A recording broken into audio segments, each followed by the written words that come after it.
ಮಹಾಭಾರತದಲ್ಲಿ ಭೀಮನ ಪಾತ್ರ ಅತಿ ಮುಖ್ಯವಾದದ್ದು. ಆತನು ಒಬ್ಬ ಪರಾಕ್ರಮಿ ಹಾಗೂ ಬಲಶಾಲಿ. ಮಹಾಭಾರತದಲ್ಲಿ ಉಳಿದ ಪಾಂಡವರ ಪರಾಕ್ರಮ ಕೇವಲ ಕುರುಕ್ಷೇತ್ರ ಯುದ್ಧಕ್ಕೆ ಮಾತ್ರ ಸೀಮಿತವಾಗಿರುತ್ತೆ. ಆದ್ರೆ ಭೀಮನ ಪರಾಕ್ರಮ ಮೊದಲಿನಿಂದ ಕೊನೆಯವರೆಗೂ ಅವನ ಪರಾಕ್ರಮವನ್ನ ನೋಡಬಹುದು. ಅದಕ್ಕಾಗಿ ಭೀಮನನ್ನ ಮೊದಲಿನಿಂದ ಕೊನೆಯವರೆಗೂ ಹೋರಾಡಿದ ಪರಾಕ್ರಮಿ ಎಂದು ಕರೆಯುತ್ತಾರೆ. ಅಸಲಿಗೆ ಮಹಾಭಾರತದಲ್ಲಿ ಭೀಮನ ಪಾತ್ರ ಎಂತಹದ್ದು, ಅದರ ಜೊತೆ ಒಂದೇ ನಕ್ಷತ್ರದಲ್ಲಿ ಹುಟ್ಟಿದ ಉಳಿದ ನಾಲ್ವರು ಯಾರು, ಅವರನ್ನು ಭೀಮನು ಹೇಗೆ ಸಂಹರಿಸಿದನು ಹಾಗೂ ದುರ್ಯೋಧನ ತೊಡೆಯನ್ನು ಮುರಿದು ದುಶ್ಯಾಸನ ಎದೆಯನ್ನು ಬಗೆದು ದ್ರೌಪದಿಗೆ ಆದ ಅನ್ಯಾಯದ ಪ್ರತೀಕಾರವನ್ನು ಹೇಗೆ ತಿಳಿಸಿಕೊಂಡನು, ಇನ್ನೂ ಎಷ್ಟೋ ಭೀಮನ ರಹಸ್ಯಗಳನ್ನ ಈ ವಿಡಿಯೋದಲ್ಲಿ ನೋಡ್ತಾ ಹೋಗೋಣ. ಭೀಮನ ಸ್ಟೋರಿಯನ್ನ ತುಂಬಾ ಸಿಂಪಲ್ ಆಗಿ ನಿಮ್ಗೆ ಅರ್ಥ ಮಾಡಿಸೋ ಪ್ರಯತ್ನ ಮಾಡುತ್ತೇನೆ. ಈ ವಿಡಿಯೋ ತುಂಬಾ ಇಂಟ್ರೆಸ್ಟಿಂಗ್ ಆಗಿದೆ, ಎಲ್ಲಿ ಕೂಡ ಸ್ಕಿಪ್ ಮಾಡದೆ ಪೂರ್ತಿಯಾಗಿ ನೋಡಿ. ಅದಕ್ಕಿಂತ ಮೊದಲು ಇದೇ ಮೊದಲ ಬಾರಿಗೆ ನಮ್ಮ ಚಾನಲ್ ನೋಡ್ತಿದ್ರೆ ಸಬ್ಸ್ಕ್ರೈಬ್ ಆಗೋದನ್ನ ಮರೆಯಬೇಡಿ. ಮತ್ತೆ ತಡ, let's start the today episode. ನಮ್ಮೆಲ್ಲರೂ ಗೊತ್ತಿರೋ ಹಾಗೆ ಪಾಂಡವರು 5 ಜನ, ಕೌರವರು 100 ಜನ ಹಾಗೂ ಪಾಂಡವರು ಕೌರವರ ನಡುವೆ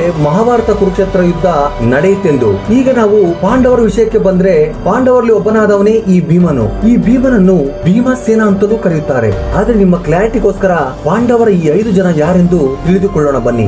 ಎಲ್ಲರಿಗಿಂತ ದೊಡ್ಡವನು ಯುಧಿಷ್ಠಿರನು, ಈತನನ್ನೇ ಧರ್ಮರಾಜು ಎಂದು ಕರೆಯುತ್ತಾರೆ. ಇನ್ನು ಎರಡನೆಯವನು ನಮ್ಮ ವಿಡಿಯೋದ ಹೀರೋ ಭೀಮನು, ಮೂರನೆಯವನು ಅರ್ಜುನನು, ನಾಲ್ಕನೆಯವನು ನಕುಲನು, ಐದನೆಯವನು ಸಹದೇವನು. ಇಲ್ಲಿ ನಿಮಗೆ ಸಣ್ಣ ಕ್ಲಾರಿಟಿಯನ್ನ ಕೊಡಬೇಕು ಅನ್ಕೊಂತಿದ್ದೀನಿ. ಪಾಂಡವರು ಈ 5 ಜನ ಅಣ್ಣ ತಮ್ಮಂದಿರಾಗಿರಬಹುದು, ಆದ್ರೆ ಒಂದೇ ತಾಯಿಗೆ ಹುಟ್ಟಿದವರಲ್ಲ. ಇದರಲ್ಲಿ ವಾಸ್ತವಿಕ ಸತ್ಯ ಏನಂದ್ರೆ, ಮಹಾಭಾರತದಲ್ಲಿ ಪಾಂಡುರಾಜನಿಗೆ 2 ಹೆಂಡತಿಯರು. ಅವಳೇ ಮೊದಲ ಹೆಂಡತಿ ಕುಂತಿ, ಎರಡನೇ ಹೆಂಡತಿ ಮಾದ್ರಿ. ಹಾಗೂ ಪಾಂಡುರಾಜನಿಗೆ 2 ಹೆಂಡತಿಯರು ಇದ್ರೂ ಕೂಡ ಮುನ್ನೆ ಶಾಪದಿಂದ ಅವನಿಗೆ ಮಕ್ಕಳಾಗುವುದಿಲ್ಲ.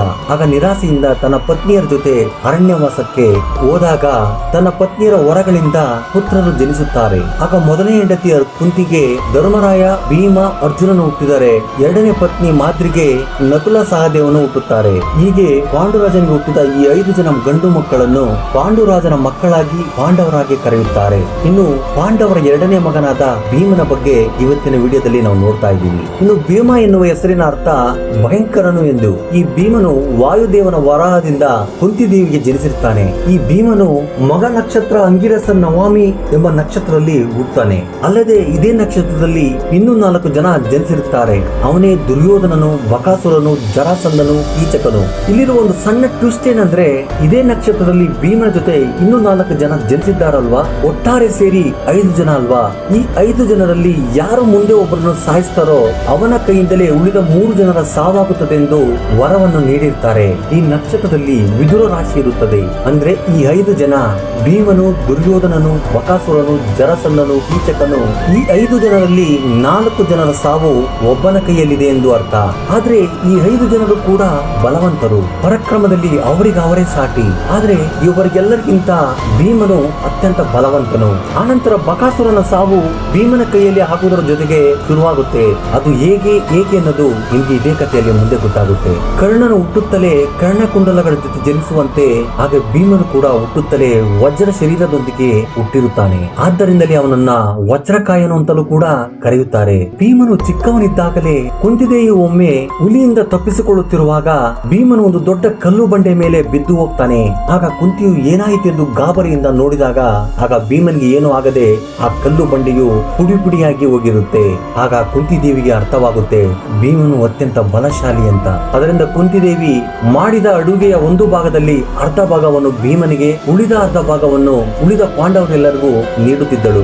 ಭೀಮನ ಪರಾಕ್ರಮವನ್ನು ನೋಡಿದ ಕೌರವರಿಗೆ ಭೀಮನನ್ನು ಕಂಡರೆ ಕೋಪ, ವೈರತ್ವ, ದ್ವೇಷ ಮೊದಲಿನಿಂದಲೂ ಶುರುವಾಗುತ್ತೆ. ಅದರಿಂದ ದುರ್ಯೋಧನನು ಯಾವಾಗಲೂ ಕೂಡ ಭೀಮನನ್ನ ಕಷ್ಟಕ್ಕೆ ಸಿಲುಕಿಸುತ್ತಾ ಇರುತ್ತಾನೆ. ಇನ್ನೂ ಹೇಳ್ಬೇಕಂದ್ರೆ, ಕೌರವರ ದ್ವೇಷವನ್ನು ಹೆಚ್ಚಾಗಿ ನೋಡಿದ್ದು ಪಾಂಡವರಲ್ಲಿ ಒಬ್ಬನಾದ ಭೀಮನು.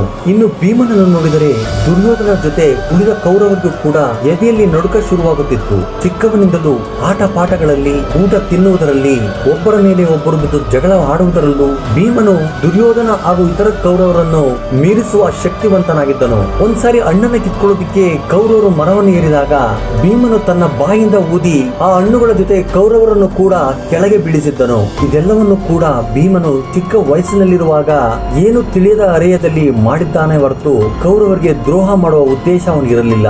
ಆದ್ರೆ ದುರ್ಯೋಧನನು ಮಾತ್ರ ಭೀಮನ ಬಲವನ್ನು ನೋಡಿ ಅಸೂಯನ್ನು ಪಡುತ್ತಾ ಇದ್ದನು. ಆದ್ರೆ ದುರ್ಯೋಧನನು ಭೀಮನನ್ನು ಏನಾದರೂ ಮಾಡಿ ಕೊಲ್ಲಲೇಬೇಕೆಂದು ವೈರತ್ವದಿಂದ ಮನಸ್ಸಿನ ಒಳಗಡೆನೆ ಕುದಿಯುತ್ತಿದ್ದನು. ಹಾಗೆ ಒಂದ್ಸಾರಿ ಭೀಮ ಭೀಮನನ್ನು ಕರೆದುಕೊಂಡು ಹೋಗಿ ಅತಿ ಪ್ರೀತಿಯಿಂದ ಸ್ವಂತ ಅಣ್ಣ ತಮ್ಮಂದಿರ ಹಾಗೆ ಮಾತನಾಡುತ್ತಾ ಆಹಾರದಲ್ಲಿ ವಿಷವನ್ನ ಬೆರೆಸಿ ಭೀಮನಿಗೆ ಹೊಟ್ಟೆ ತುಂಬ ಹಾಗೆ ತಿನ್ನಿಸುತ್ತಾನೆ. ಅನಂತರ ಭೀಮನಿಗೆ ಆ ವಿಷವು ದೇಹದ ಪೂರ್ತಿಯಾಗಿ ಹರಡಿ ಜ್ಞಾನ ತಪ್ಪಿ ಬೀಳುತ್ತಾನೆ. ಅನಂತರ ದುರ್ಯೋಧನನು ಭೀಮನು ಸತ್ತು ಹೋಗಿದ್ದಾನೆ ಎಂದು ತಿಳಿದು ಒಂದು ದೊಡ್ಡ ಹತ್ತದಿಂದ ಕಟ್ಟಿ ನದಿ ನೀರಿಗೆ ಎಸೆಯುತ್ತಾನೆ. ದುರ್ಯೋಧನನು ಭೀಮನು ಸತ್ತು ಹೋಗಿದ್ದಾನೆ ಎಂದು ತಿಳಿಯುತ್ತಾನೆ. ಆದರೆ ಅವನು ನಾಗಲೋಕಕ್ಕೆ ಹೋಗಿ ಸೇರಿಕೊಳ್ಳುತ್ತಾನೆ. ಅಲ್ಲಿ ನಾಗರಾಜನು ಕೊಟ್ಟ ವಿಷವನ್ನು ಕುಡಿದು ಸಾವಿರಾರು ಮಂದಿಯ ಬಲವುಳ್ಳವನಾಗಿ ಭೀಮನು ಮತ್ತೆ ವಾಪಸ್ ಬರ್ತಾನೆ. ಸ್ನೇಹಿತರೆ, ಇದೇ ರೀತಿಯ ಭೀಮನ ಸಾಹಸ ಪ್ರದರ್ಶನಗಳನ್ನ ಸುಮಾರಾಗಿ ನಾವು ನೋಡಬಹುದು. ಸ್ನೇಹಿತರೆ, ಭೀಮನ ಇದೇ ರೀತಿಯ ಪರಾಕ್ರಮಗಳನ್ನ ಮಹಾಭಾರತದಲ್ಲಿ ತುಂಬಾನೇ ನಾವು ನೋಡಬಹುದು. ಹೀಗೆ ಒಂದ್ಸಾರಿ ದುರ್ಯೋಧನನು ಪಾಂಡವರನ್ನು ಸಾಯಿಸುವ ಪ್ರಯತ್ನದಲ್ಲಿದ್ದಾಗ ಅಲ್ಲಿಂದ ತಪ್ಪಿಸಿಕೊಂಡು ಒಂದು ಅರಣ್ಯಕ್ಕೆ ಹೋಗ್ತಾರೆ. ಆ ಭಯಂಕರವಾದ ಅರಣ್ಯದಲ್ಲಿ ಇಡಂಬಸುರ ಹಾಗೂ ಇಡಂಬಿ ಎಂಬ ರಾಕ್ಷಸರಿರುತ್ತಾರೆ. ಅಲ್ಲಿ ಇಡಂಬಸುರನೆಂಬ ರಾಕ್ಷಸನು ಪಾಂಡವರನ್ನು ಕೊಲ್ಲಲು ತನ್ನ ತಂಗಿ ಇಡಂಬಿಯನ್ನ ಕಳಿಸ್ತಾನೆ. ಆದ್ರೆ ಇಡಂಬಿಯು ಭೀಮನ ಬಲಾಢ್ಯ ದೇಹವನ್ನ ನೋಡಿ ಪ್ರೀತಿಯಲ್ಲಿ ಬಿದ್ದು ಹೋಗಿ ತನ್ನನ್ನು ತಾನು ಮರೆತು ಬಿಡ್ತಾಳೆ. ಆಗ ಇಡಂಬಸುರನು ತನ್ನ ತಂಗಿ ಇನ್ನೂ ಬರಲಿಲ್ಲವೆಂದು ಆಗ ಇಡಂಬನೆ ಹುಡುಕಿಕೊಂಡು ಬರ್ತಾನೆ. ಅದನ್ನು ಗಮನಿಸಿದ ಭೀಮನು ತನ್ನ ಅಣ್ಣ ತಮ್ಮಂದರಿಗೆ ಹಾಗೂ ತನ್ನ ತಾಯಿಗೆ ನಿದ್ರೆ ಭಂಗವಾಗದ ಹಾಗೆ ಅವನನ್ನ ಕೊಂದು ಹಾಕ್ತಾನೆ. ಆನಂತರ ಇಡಂಬಿಯು ಭೀಮನ ಮೇಲಿರೋ ಪ್ರೀತಿಯನ್ನ ಕುಂತಿಯ ಬಳಿ ಹೇಳ್ಕೊಂಡು ಅವನನ್ನ ವಿವಾಹವಾಗ್ತಾಳೆ. ಇದರಿಂದ ಕುಂತಿಯ ಆಜ್ಞೆಯ ಮೇರೆಗೆ ಪಾಂಡವರಲ್ಲಿ ಮೊಟ್ಟ ಮೊದಲಿಗೆ ಮದುವೆ ಆಗಿರುವವನು ಇನ್ನು ಇಡಂಬಿ ರಾಕ್ಷಸಿ ಹಾಗೂ ಭೀಮ ದಂಪತಿಗೆ ಹುಟ್ಟಿದ ಮಗನೇ ಘಟೋತ್ಕಚನು. ಇನ್ನು ಕುಂತಿದೇವಿಯ ಮೊದಲ ಮೊಮ್ಮಗನು ಕೂಡ ಇವನೇ. ಈತನು ಕೂಡ ತಂದೆ ಭೀಮನ ಹಾಗೆ ಅತಿ ಪರಾಕ್ರಮನು. ಅದರ ನಂತರ ವನವಾಸದಲ್ಲಿ ಬರುವ ಕಷ್ಟಗಳನ್ನು ದಾಟಿಕೊಂಡು ಏಕಚಕ್ರಪುರ ಎಂಬ ಗ್ರಾಮದಲ್ಲಿ ಒಬ್ಬ ಬ್ರಾಹ್ಮಣನ ಮನೆಯಲ್ಲಿ ವಾಸ ಮಾಡುತ್ತಾರೆ. ಆ ಗ್ರಾಮದಲ್ಲಿ ಬಕಾಸುರ ಎಂಬ ರಾಕ್ಷಸನ ಕಾಟವನ್ನು ತಪ್ಪಿಸಿದವನು ಕೂಡ ಭೀಮನು. ಅದೇಗೆ ಅಂದ್ರೆ ಬಕಾಸುರ ಎಂಬ ರಾಕ್ಷಸನು ಆ ಊರಿನ ಜನರನ್ನ ಸಿಕ್ಕಾಗೆ ತಿನ್ನುತ್ತಿದ್ರೆ ಪ್ರತಿದಿನ ಒಂದು ಬಂಡಿ ಅನ್ನವನ್ನು ಹಾಗೂ ಒಬ್ಬ ಮನುಷ್ಯನನ್ನು ಕಳಿಸಿಕೊಡುತ್ತೇವೆಂದು ಆ ರಾಕ್ಷಸನ ಜೊತೆ ಊರಿನ ಗ್ರಾಮಸ್ಥರು ಒಂದು ಒಪ್ಪಂದವನ್ನ ಮಾಡಿಕೊಂಡಿರ್ತಾರೆ. ಆ ಸಮಯದಲ್ಲಿ ಒಂದು ದಿನ ಪಾಂಡವರು ಉಳಿದುಕೊಂಡಿದ್ದ ಬ್ರಾಹ್ಮಣನ ಸರದಿಯು ಬರುತ್ತದೆ. ಅವರಿಗಿದ್ದ ಒಬ್ಬನೇ ಒಬ್ಬ ಮಗನನ್ನ ರಾಕ್ಷಸನ ಬಳಿಗೆ ಕಳಿಸಲಾರದೆ ಪಾಂಡವರ ಸಮ್ಮುಖದಲ್ಲಿ ಅಳುತ್ತಾ ಇರುತ್ತಾನೆ. ಆಗ ಭೀಮನು ಆ ಹುಡುಗನ ಬದಲಾಗಿ ಒಂದು ಬಂಡಿ ಅನ್ನವನ್ನು ತೆಗೆದುಕೊಂಡು ಆ ರಾಕ್ಷಸನ ಬಳಿಗೆ ಹೋಗ್ತಾನೆ. ಆಗಲೇ ಒಂದೇ ನಕ್ಷತ್ರದಲ್ಲಿ ಹುಟ್ಟಿದ ಬಕಾಸುರನನ್ನ ಭೀಮನು ಕೊಲ್ತಾನೆ. ಇದರಿಂದ 5 ನಕ್ಷತ್ರದಲ್ಲಿ ಹುಟ್ಟಿದ ಭೀಮನು ಒಬ್ಬರನ್ನು ಕೊಂದಿದ್ದರಿಂದ ಇನ್ನು ಉಳಿದ 3 ಪರಾಕ್ರಮಿಗಳ ಮರಣವೂ ಕೂಡ ಭೀಮನ ಕೈಯಲ್ಲೇ ಆಗುತ್ತದೆ ಎಂದು ನಿಶ್ಚಯವಾಗುತ್ತೆ. ಇನ್ನು ಪಾಂಡವರು ರಾಜಸೂಯ ಯಾಗ ಮಾಡಲು ನಿರ್ಧರಿಸುತ್ತಾರೆ. ಅದಕ್ಕಿಂತ ಮುಂಚೆ ರಾಕ್ಷಸ ಜರಾಸಂಧನನ್ನು ಕೊಲ್ಲುವುದು ಅತ್ಯಂತ ಅವಶ್ಯಕವಾಗಿದೆ ಎಂದು ಶ್ರೀಕೃಷ್ಣನು ಹೇಳ್ತಾನೆ. ಅನಂತರ ಭೀಮನು, ಅರ್ಜುನನು, ಶ್ರೀಕೃಷ್ಣನು ಮಾರುವೇಷದಲ್ಲಿ ಜರಾಸಂಧನ ಬಳಿಗೆ ಹೋಗ್ತಾರೆ. ಅಲ್ಲಿ ಭೀಮನು ಜರಾಸಂಧನನ್ನು ಮಲ್ಲ ಯುದ್ಧದಲ್ಲಿ ಕೊಂದು ಹಾಕುತ್ತಾನೆ. ಹೀಗೆ ಒಂದೇ ನಕ್ಷತ್ರದಲ್ಲಿ ಹುಟ್ಟಿದ ಮತ್ತೊಬ್ಬ ಬಲಶಾಲಿಯನ್ನ ಭೀಮನು ಕೊಂದು ಹಾಕ್ತಾನೆ. ಒಂದು ಸರಿ ಪಾಂಡವರು ನಿಲ್ಲಿಸಿದ ಮಾಯ ಸಭೆಯಲ್ಲಿ ದುರ್ಯೋಧನು ನೀರಿನಲ್ಲಿ ಬಿದ್ದು ಹೋದಾಗ ಅದನ್ನು ನೋಡಿ ನಕ್ಕಿದ್ದ ದ್ರೌಪದಿಯ ಅವಮಾನವನ್ನು ತೀರಿಸಿಕೊಳ್ಳುವುದಕ್ಕೋಸ್ಕರ ಸೇಡಿನಿಂದ ಶಕುನಿಯ ಬಲವನ್ನ ಉಪಯೋಗಿಸಿಕೊಂಡು ತಂದೆ ಧೃತರಾಷ್ಟ್ರನನ್ನು ಒಪ್ಪಿಸಿ ಪಾಂಡವರನ್ನು ಚದುರಂಗ ಆಡಲು ಕರೆಸಿಕೊಳ್ಳುತ್ತಾನೆ. ಇದರಿಂದ ಪಾಂಡವರು ಆ ಚದುರಂಗಾಟದಲ್ಲಿ ಸೋತು ಎಲ್ಲರೂ ಕೂಡ ದುರ್ಯೋಧನನಿಗೆ ದಾಸರಾಗುತ್ತಾರೆ. ಆ ಸಮಯದಲ್ಲಿ ಧರ್ಮರಾಯನು ದ್ರೌಪದಿಯನ್ನ ಪಣಕ್ಕಿಟ್ಟಿದ್ದನ್ನ ಕಂಡು ಸ್ವಂತ ಅಣ್ಣನನ್ನು ಕೂಡ ಭೀಮನು ದಂಡಿಸಲು ಮುಂದಾಗುತ್ತಾನೆ. ಆ ಕೋಪದಲ್ಲಿ ಭೀಮನು ಸಹದೇವನಿಗೆ ತಮ್ಮ ಬೆಂಕಿಯನ್ನು ತೆಗೆದುಕೊಂಡು ಬಾ, ಅಣ್ಣನ ಕೈಯನ್ನು ಸುಡಬೇಕೆಂದು ಕೋಪದಿಂದ ಉದ್ವೇಗಕ್ಕೆ ಒಳಗಾಗ್ತಾನೆ. ಇನ್ನು ಆ ಸಭೆಯಲ್ಲಿ ದ್ರೌಪದಿಯ ಸೀರೆಯನ್ನು ಎಳೆದುಕೊಂಡು ಬರುತ್ತಿದ್ದ ದುಶ್ಯಾಸನನ್ನು ಕಂಡು ಆಗ ಭೀಮನು ದುಶ್ಯಾಸನನ ಎದೆಯನ್ನು ಬಗೆದು ಅವನ ರಕ್ತವನ್ನು ಕುಡಿಯುತ್ತೇನೆ ಹಾಗೂ ಅವನ ರಕ್ತದಿಂದ ದ್ರೌಪದಿಯ ಕೇಶವನ್ನು ತೊಳೆಯುತ್ತೇನೆಂದು ಶಪಥವನ್ನ ಮಾಡ್ತಾನೆ. ಭೀಮನ ಈ ಭಯಂಕರವಾದ ಮಾತುಗಳನ್ನು ಕೇಳಿದರೂ ಕೂಡ ದುರ್ಯೋಧನನು ದ್ರೌಪದಿಯನ್ನ ತನ್ನ ತೊಡೆಯ ಮೇಲೆ ಕುಳಿತುಕೊಳ್ಳಲು ಆಜ್ಞಾಪಿಸುತ್ತಾನೆ. ಆಗ ಭೀಮನು ಮತ್ತೆ ಕೋಪದಿಂದ ನಾಚಿಕೆ ಇಲ್ಲದ ನಿನ್ನ ತೊಡೆಯನ್ನು ಮುರಿದು ಹಾಕುತ್ತೇನೆ ಎಂದು ಪ್ರತಿಜ್ಞೆಯನ್ನ ಮಾಡುತ್ತಾನೆ. ಇದೆಲ್ಲವುದರ ಮಧ್ಯೆ ಕೌರವ ಮೇಲೆ ಎಷ್ಟೇ ಕೋಪವಿದ್ದರೂ ಅಣ್ಣನ ಮಾತಿಗೆ ಬೆಲೆ ಕೊಟ್ಟು ಅವರ ಮೇಲೆ ಯುದ್ಧವನ್ನು ಸಾರದೆ ಆ ಸಭೆಯಲ್ಲಿ ದಾಸನಂತೆ ಕುಳಿತುಕೊಂಡಿದ್ದನು. ಒಂದು ಸಾರಿ ಕಾಡಿನಲ್ಲಿ ಹೋಗುತ್ತಿರುವಾಗ ಅಲ್ಲಿ ದಾರಿಯಲ್ಲಿ ಹನುಮಂತನು ಮಲಗಿಕೊಂಡಿರುತ್ತಾನೆ. ಅನಂತರ ಭೀಮನು ಅವನ ಬಳಿಗೆ ಹೋಗಿ ದಾರಿಯನ್ನು ಬಿಟ್ಟು ಪಕ್ಕಕ್ಕೆ ನಡಿ ಎಂದು ಗದರಿಸುತ್ತಾನೆ.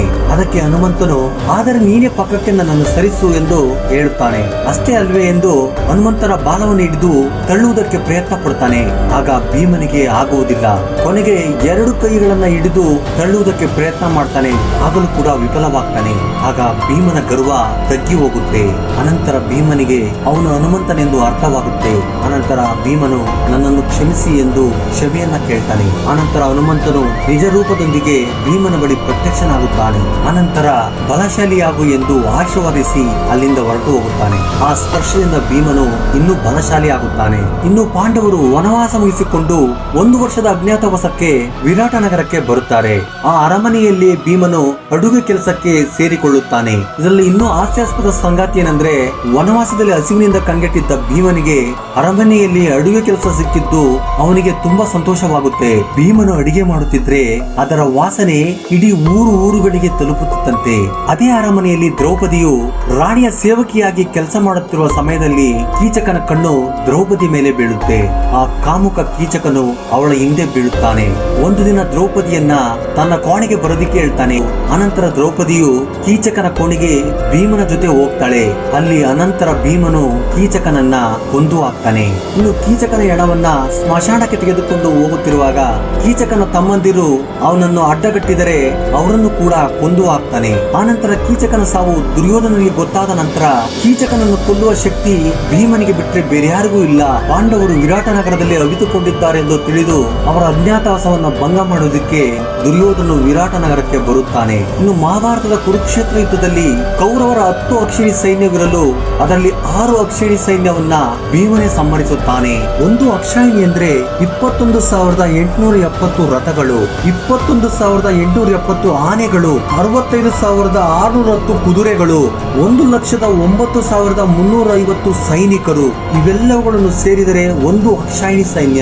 ಅಂದ್ರೆ ಇನ್ನು 6 ಅಕ್ಷಾಯಿಣಿ ಸೈನ್ಯ ಅಂದ್ರೆ ಇನ್ನು ಎಷ್ಟು ಬಲಾಢ್ಯವಾಗಿರುತ್ತದೆ ಎಂದು ನೀವೇ ಅರ್ಥ ಮಾಡಿಕೊಳ್ಳಿ ಸ್ನೇಹಿತರೆ. ಅಂತ ಸೈನ್ಯವನ್ನ ಭೀಮನು ಒಬ್ಬನೇ ಸಂಹರಿಸುತ್ತಾನೆ. ಇನ್ನು ಕುರುಕ್ಷೇತ್ರ ಯುದ್ಧ ಮುಗಿಯುವ ಸಂದರ್ಭದಲ್ಲಿ ಕೊನೆಗೆ ದುಶ್ಯಾಸನನು ಅವನ ಎದುರಾಗಿ ಬಂದಾಗ ಅವನ ಎದೆಯನ್ನು ಬಗೆದು ರಕ್ತವನ್ನು ಕುಡಿಯುತ್ತಾನೆ. ಅಷ್ಟೇ ಅಲ್ಲದೆ ಅವನ ರಕ್ತದಿಂದ ದ್ರೌಪದಿಯ ಕೇಶವನ್ನು ಕೂಡ ತೊಳೆದು ಹಾಕುತ್ತಾನೆ. ಅನಂತರ ದುರ್ಯೋಧನನು ಇದನ್ನು ಕಂಡು ಭಯದಿಂದ ನೀರಿನ ಒಳಗೆ ಅವಿತುಕೊಂಡಾಗ ಪಾಂಡವರ ಅವಾಚ್ಯ ಶಬ್ದಗಳನ್ನು ಕೇಳಿ ಹೊರಗಡೆ ಬರುತ್ತಾನೆ. ಅನಂತರ ಭೀಮ ಮತ್ತು ದುರ್ಯೋಧನನ ಗದಾ ಯುದ್ಧದಲ್ಲಿ ತನ್ನ ಪ್ರತಿಜ್ಞೆಯ ಪ್ರಕಾರ ಭೀಮನು ದುರ್ಯೋಧನ ತಡೆಯನ್ನು ಮುರಿದು ಹಾಕುತ್ತಾನೆ.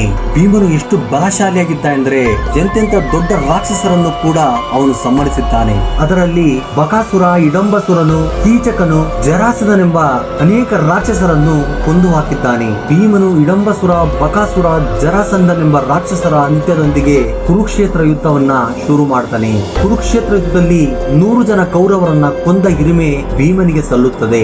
ಅನಂತರ ಕುರುಕ್ಷೇತ್ರ ಯುದ್ಧ ಮುಗಿದ ನಂತರ ಪಾಂಡವರು ಮತ್ತು ಶ್ರೀಕೃಷ್ಣನು ಹಸ್ತಿನಾಪುರಕ್ಕೆ ಬಂದಾಗ ತನ್ನ ಮಕ್ಕಳನ್ನು ಕಳೆದುಕೊಂಡು ನೋವಿನಲ್ಲಿದ್ದ ಧೃತರಾಷ್ಟ್ರನು ತನ್ನ ಬಲಾಢ್ಯ ಬಾಹುಗಳಿಂದ ಭೀಮನನ್ನು ತಬ್ಬಿಕೊಂಡು ಕೊಂದು ಹಾಕಲು ಹೋಗುತ್ತಾನೆ.